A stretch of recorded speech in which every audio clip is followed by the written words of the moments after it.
everyone, Marli here, back for another episode of Cheat Codes. Tax season is upon us, and for some it's a time of joy, and for others anguish. But regardless of how you're feeling, it can often get a little confusing. Stay tuned as we bring you cheat codes to do taxes right. Have you ever wondered what the taxes taken out of your paycheck actually go towards? Well, look no further. Today, we are going to dive into where your tax money actually goes. Now, I'd like to start by saying that each year, the US government collects a lot in taxes. The IRS collects around $3.5 trillion in federal taxes each year.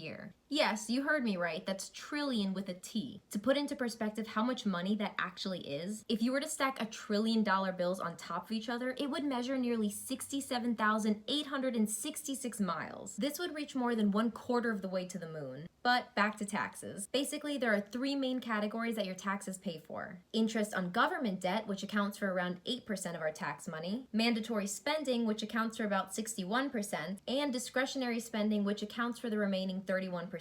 Let's start with interest on government debt. The US government is currently $23 trillion in debt. Yep, that's trillion with a T. The interest on this debt must be paid each year, so the government relies on taxpayers to help pay this amount. The second area where tax money goes to is mandatory spending, or what some call entitlements. These are things like Social Security, Medicare, Medicaid, and Veterans Affairs, benefits, and services. They're called entitlements because the government takes money out of your paycheck to fund them. So you're entitled to these benefits once you meet certain conditions. The last piece of this puzzle is discretionary spending. So every year Congress gets together to duke it out over who gets how much money for things like national defense, transportation, education, veterans benefits, and health. These programs are subject to Congress discretion, meaning they can decide to increase or decrease funding for programs as they see fit. Whew, all right, now you know where your money goes. We get it, taxes are complicated, but at least now I hope you feel a little better about knowing where your hard-earned money is going. That's all for me in this episode of Cheat Codes. Be sure to follow us on IGTV and subscribe to our YouTube channel. Marli out.